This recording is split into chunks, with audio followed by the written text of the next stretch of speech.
Même au volant, les Saoudiennes, toujours sous tutelle. La levée de l'interdiction de conduire pour les femmes, qui entre en vigueur dimanche, constitue une avancée dans le royaume ultra-conservateur, mais le système de tutelle draconien qui place leur vie quotidienne entre les mains des hommes perdure.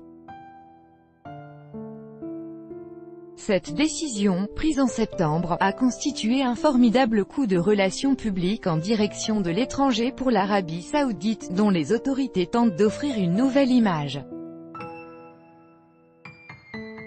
Plus largement, nommé héritier du trône le plus puissant du Moyen-Orient il y a un an, le prince Mohammed Ben Salman a mis en branle un grand nombre de changements de politique en un temps record.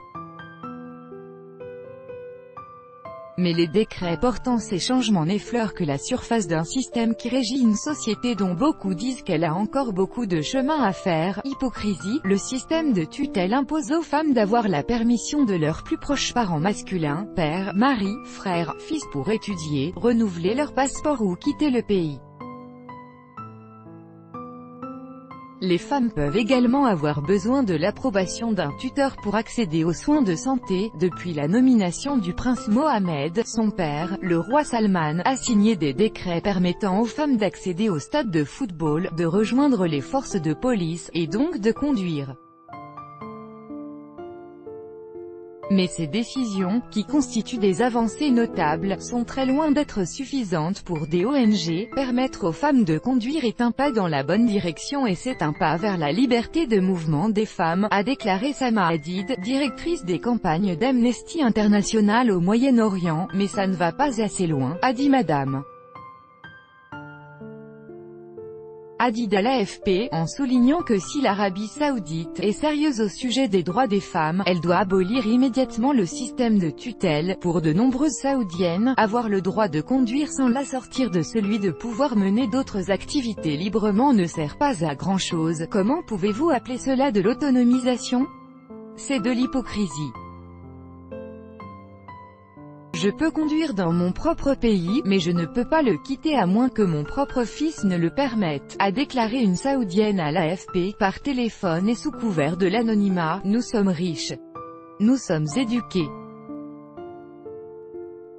Et pourtant, nous ne sommes pas des citoyens de plein droit. Nous sommes à la merci du père ou du mari. Une autre Saoudienne, qui a également demandé à ne pas être identifiée, dit ne pas pouvoir divorcer.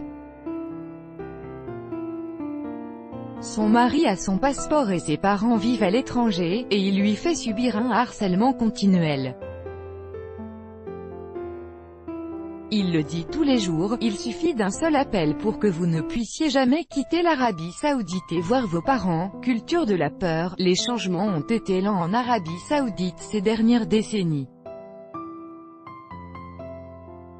Photo prise le 10 avril 2018 montrant le prince héritier d'Arabie Saoudite Mohammed Ben Salman posant à son arrivée au palais présidentiel de l'Élysée, à Paris, pour une rencontre avec le président français Emmanuel Macron. Copyright AFP, Ludovic Marin. En 2000, le Royaume a ratifié la Convention de l'ONU sur l'élimination de toutes les formes de discrimination à l'égard des femmes, CEDAW, ce qui l'oblige à mettre fin à de nombreuses restrictions, dont celle de la tutelle. 17 ans plus tard, le roi Salman a ordonné aux agences gouvernementales de fournir une liste officielle de services qui exigent que les femmes obtiennent l'approbation du tuteur, un petit pas vers une possible révision de ce système profondément ancré dans la société, bien qu'il soit difficile de mesurer ce que pensent les Saoudiens de ce système, compte tenu de ce que Madame Hadid appelle une « culture envahissante de la peur et du silence de la dissidence », les protestations en ligne et les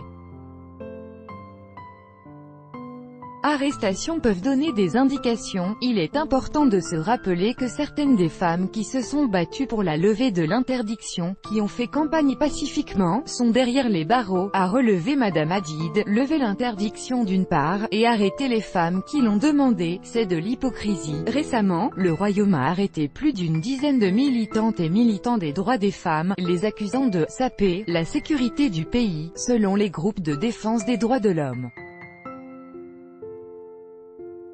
Tout droit de reproduction et de représentation réservé. Copyright 2018, Agence France Presse.